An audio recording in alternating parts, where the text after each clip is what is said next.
L'actualité à la une ce matin, jour de rentrée au Burkina avec la rentrée scolaire et judiciaire. Alors qu'élèves, écoliers et étudiants reprennent le chemin des classes, les magistrats sont autour du président pour lancer l'année judiciaire. Ambiance dans ce journal. Et puis, le shutdown a finalement eu lieu aux États-Unis. Une partie de l'administration publique fédérale est au chômage technique. La faute au blocage du budget au Congrès. Le président américain reste optimiste et promet la reprise. Bonjour et bienvenue au 13h15 de la télévision du Burkina. Le monde judiciaire reprend de service. Magistrats, greffiers et autres rentrent ce 1er octobre avec pour thème le juge au sens de l'article 124 de la Constitution. Comme la tradition l'exige, c'est le président du FASO lui-même, président du Conseil supérieur de la magistrature, qui a donné le temps. On écoute Blaise Compaoré. C'est une machine assez complexe, comme on le dit, parce que la justice, c'est à la fois des institutions, mais il y a aussi le rôle et la place des hommes et des femmes, ce qui fait que nous pensons qu'il faut que sur la base des conclusions de tels rassemblements, nous puissions continuer de réfléchir sur comment donner plus de capacité à ceux qui agissent au nom de notre peuple pour la justice dans notre société, afin qu'ils aient plus de capacité et plus de disponibilité pour assumer une tâche qui est, je le dis, très difficile. Juger, ça n'a jamais été facile ni au Burkina ni ailleurs. Alors, mais je crois qu'il est essentiel que les justiciables, que le peuple soit toujours à côté de nos juges, car hors de la justice, il n'y a pas de société libre, de société démocratique. Donc il nous faut continuer de travailler pour faire en sorte que notre justice soit toujours plus forte et plus efficace. C'est aujourd'hui aussi la rentrée des classes à travers le territoire national. À Ouagadougou, les élèves parés de leurs plus beaux habits sont arrivés ce matin accompagnés des parents. Vous allez le voir, professeurs et élèves se disent prêts à reprendre les cours. Evelyne Dabiri. Sac à dos ou en bandoulière, à pied ou motorisé, ces élèves ont une seule destination ce matin, l'école. Dès 7 heures, le décor était déjà planté dans la plupart des établissements du secondaire. Appel et installation des élèves, comme ici au lycée Philippe Zenda Kaboré de Ouagadougou. Prise de contact ou début de cours chez d'autres, comme au lycée municipal Bambata. Le personnel enseignant en place, les élèves sont en classe, tout le personnel administratif et de soutien est en place et les cours ont même commencé dans les classes où l'emploi de temps commence à 7 heures. La rentrée 2013-2014 est bien effective malgré quelques difficultés. Il y a des élèves qui n'étaient pas là à l'appel le jour de leur installation. Il reste aussi que vous voyez, il y a une longue file pour les demandeurs de place. Mais les classes n'étant pas extensives, nous ne pouvons pas satisfaire tout le monde. Des difficultés d'un autre ordre retardent le début des cours à l'école primaire de Samandin A.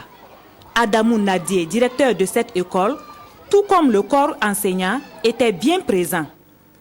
Mais là-bas, ce sont les élèves qui se font attendre et les inscriptions se poursuivent toujours. Vous voyez que les enfants ne sont pas là, les parents ne sont pas là. Ils attendent 2 ou 3 jours après la rentrée effective là pour venir. Nous, on continue les inscriptions. Bon, mais le premier jour du recrutement, nous on était là, mais personne n'est venu. Les gens ils vont dans les autres écoles. Quand il manque de place maintenant à la rentrée, ils n'ont plus le choix, qui viennent à l'école bilingue maintenant pour inscrire. Vous voyez, ils sont tout petits. Nous, on est obligé de la prendre. Sinon, à l'école bilingue, nous, on recrute à partir de 8 ans, 9 ans. Voilà, mais on est obligé de prendre même ceux de 6, 7 ans. Dans tous les établissements du secondaire, les élèves et les parents sont présents et quelques parents s'activent toujours pour s'acquitter des frais de scolarité de leur progéniture. On serre la ceinture, on manage la ceinture comme on dit. Et puis bon, on essaie d'assurer ce qui doit être assuré en toute responsabilité, quoi. Sinon dire qu'on est fin prêt, je crois qu'aucun parent d'élève, en tout cas largement au Burkina, n'est jamais prêt jusqu'au 30 octobre, jusqu'en fin octobre.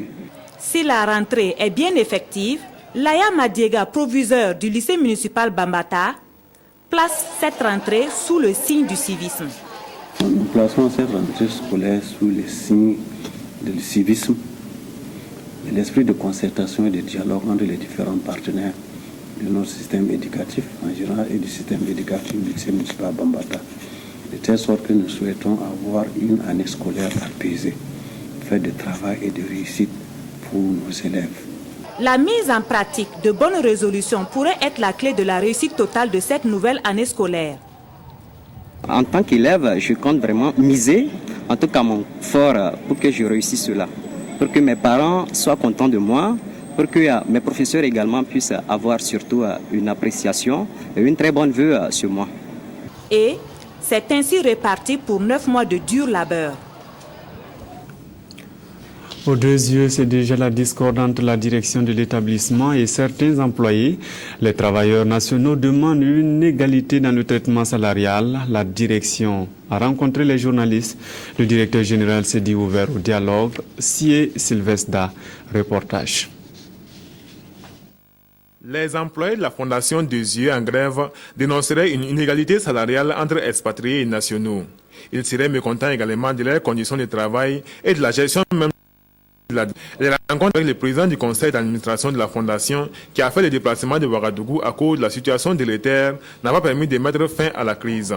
Le directeur général, lui, ses agents au calme, à la retenue et surtout au dialogue. L'essentiel, à mon avis, des discussions que nous devons avoir, c'est que chacune des parties prenantes ait bien compris là où on va et soit effectivement confiant dans cet avenir et dans les responsabilités qui sont les leurs, évidemment, et dans le partage et dans les questions. Il y a des interrogations qui sont parfaitement légitimes, elles font partie des éléments de croissance d'une institution comme la nôtre. Il est normal que des catégories de personnel s'interrogent sur des changements rapides. À l'Institut international d'ingénierie des yeux Burkina, environ 300 personnes de 25 nationalités se côtoient, des étudiants, des enseignants et le personnel administratif. La direction appelle les uns et les autres. Voilà toutes nos excuses pour la qualité des images. Les femmes de la brigade verte de Bobo Dioulasso percevront désormais 37 000 francs CFA comme rémunération. C'est une mesure de la mairie qui s'aligne sur les mesures salariales et sociales prises par le gouvernement. Salia Sanou l'a expliqué aux journalistes de SIA. Karim Sissé. Marceline Bougouma vient de percevoir son salaire du mois de septembre. Au lieu de 12 500 francs, comme d'habitude, cette dame de la brigade verte de la commune de Bobo Dioulasso perçoit 37 000 francs CFA. Tout comme elle, plus d'un millier de femmes exerçant le même métier passeront.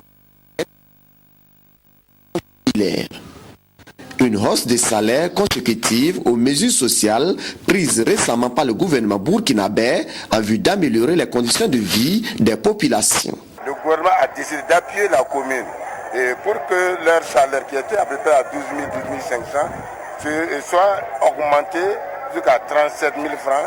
C'est vraiment une très très bonne chose parce que ça va galvaniser ces femmes à redoubler d'efforts. Donc ils sont très très contents et c'est une initiative de redoubler d'efforts, de continuer en tout cas le travail avec beaucoup d'abnégation. Cette hausse des salaires a été accueillie avec soulagement par les femmes de la brigade verte de Bobo Dioulasso. Elle leur permettra de faire face à la cherté de la vie. Franchement, ça va nous permettre de faire beaucoup de choses. Avec ce qu'on gagne, ce n'était pas atteindre les 37 000, mais on faisait quelque chose. Là, par rapport si ça atteint les 37 000, on va bouger. Et on va se trouver. Désormais, plusieurs voies bitumées de la ville de Sia seront débarrassées de leurs ordures par la brigade verte. Et le kilométrage des voiries concernées passera de 400 à 800 km par semaine. Les voies Bobo Dioulasso qui sont en tout cas bitumées seront donc, principalement les voies qui sont bitumées, telles que Ayatou, la voie du cinquantenaire, la rue de Léguéma, et en tout cas beaucoup de voies seront prises en compte. La commune de Bobo Dioulasso compte recruter dans les jours à venir d'autres femmes au compte de la brigade verte. Toute chose qui leur permettra de rendre la ville de Sia encore plus belle et où il fait beau vivre. À Bobo Dioulasso, justement, les promoteurs des usines d'huile de coton ont des problèmes d'écoulement. Des milliers de tonnes de tourteaux et des centaines de tonnes de savon sont actuellement stockés dans les magasins. Le gouverneur de la région est allé constater et écouter les responsables. Ahadi Sandamba. Comparativement aux années antérieures, l'huile de coton et tous ses produits dérivés connaissent cette année un écoulement difficile. Dans les magasins, ce sont plusieurs milliers de bidons d'huile, des centaines de tonnes de savon, ainsi que des milliers de tonnes de sacs d'aliments pour bétail qui sont stockés, sans oublier la graine toujours entassée en attente d'être transformée. Et c'est la désolation totale pour les promoteurs, car cela entraîne une perte énorme de devises. Les stocks se montent réellement à plusieurs milliards de francs cette année et vraiment rentrer dans nos fonds afin d'honorer nos engagements avec les banques, c'est ça aujourd'hui qui nous cause des nuits blanches. C'est donc dans le souci de faire le constat en vue d'une prise de décision idoine que le gouverneur de la région des Hauts-Bassins a visité quelques unités de production d'huile de coton. La situation de mes ventes à l'analyse est due à une forte importation d'huile et de tourteaux. Nous sommes dans un système de commerce libéral. Si on ne peut pas empêcher l'importation d'huile, quand même il y a une réglementation à la matière. C'est de vérifier, je pense que le gouvernement déjà s'attelle à vérifier est-ce que les règles d'importation, est-ce que les règles de production, est-ce que les cahiers de charges, est-ce que tout ça c'est respecté. Au niveau local, la sensibilisation est envisagée pour amener les populations à consommer l'huile de bonne qualité. Des mesures qui ne permettront plus de rattraper la présente campagne et désormais tous ont le regard tourné vers la campagne 2013-2014 avec l'espoir d'obtenir les marchés de l'État, la réduction de l'importation des huiles et surtout la révision du prix de la graine de coton. L'huile sur le marché mondial baisse, donc chez nous aussi il faut que le prix de notre matière première qui rentre dans la composition dans nos prix de plus de 50%, il faut que le prix de la graine de coton baisse. Nous voulons vraiment que le gouvernement prenne le dossier en main lui-même parce que je pense que c'est une décision politique qui peut amener le prix de la graine de coton à 50 francs. À Bobo-Dioulasso, ce sont plus d'une trentaine d'usines de production d'huile de coton qui sont implantées. Et si rien n'est fait, elles se fermeront les unes après les autres, nous a confié un promoteur. Retour à Ouagadougou, la pluie d'hier a causé des inondations dans certains endroits de la capitale. Ici, à Yalgado, 4 services ont été envahis par les eaux. Heureusement, juste un microscope a été endommagé, mais cette énième inondation suscite beaucoup d'inquiétudes pour l'avenir de ce centre hospitalier. Nyarkiteda. Hôpital Yalgado Ouedraogo de Ouagadougou. Ce lundi 30 septembre en fin d'après-midi, c'est un hôpital qui se remet peu à peu après le retrait des eaux de pluie qui avait envahi une partie de son dispositif.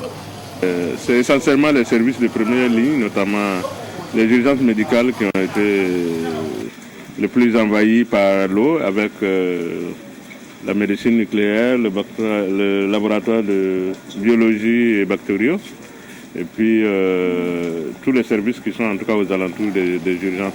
On m'a signalé un microscope qui s'est brisé, enfin qui est tombé au niveau du laboratoire de biologie bactériaux. À notre arrivée, il n'y avait plus d'eau certes, mais il aurait fallu la promptitude des services de nettoyage, même du personnel soignant et des accompagnants pour vider les eaux des salles de soins, comme c'est le cas ici au service des urgences, au laboratoire de bactériologie ou encore à la salle de grande réanimation où cette machine aurait été complètement noyée. Malheureusement, on se retrouve dans la même situation que les années précédentes. Bon, nous espérons qu'on va attendre après-demain pour mettre les appareils en marche. Nous espérons qu'il n'y aura pas beaucoup de dégâts.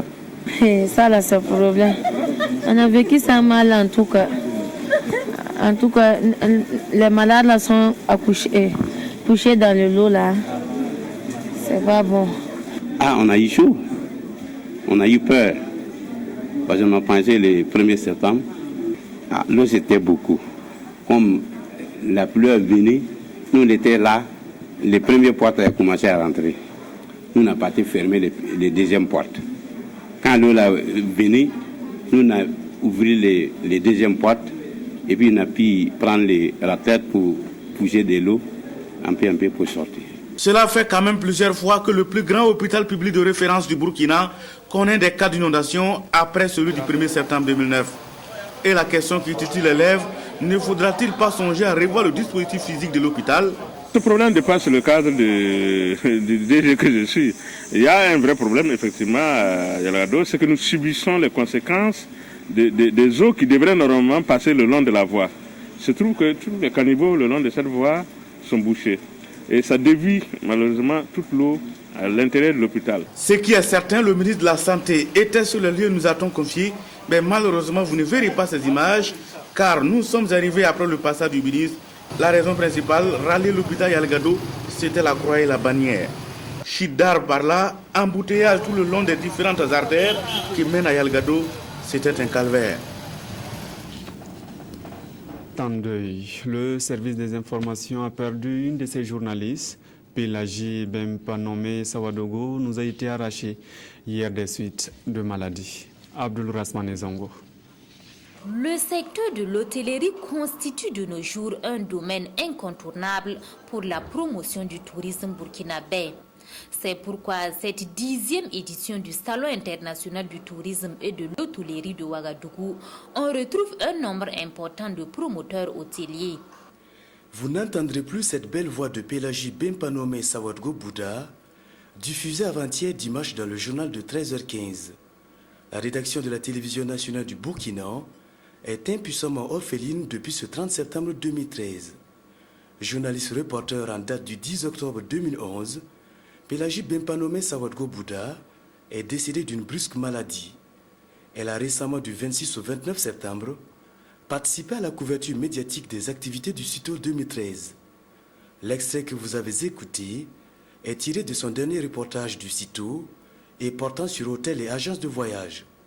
On reconnaît sa signature. L'inhumation est prévue cet après-midi au cimetière de Taptenga. Toutes nos condoléances à la famille éplorée. C'est fini pour ce journal. Merci de l'avoir suivi en notre compagnie. À demain.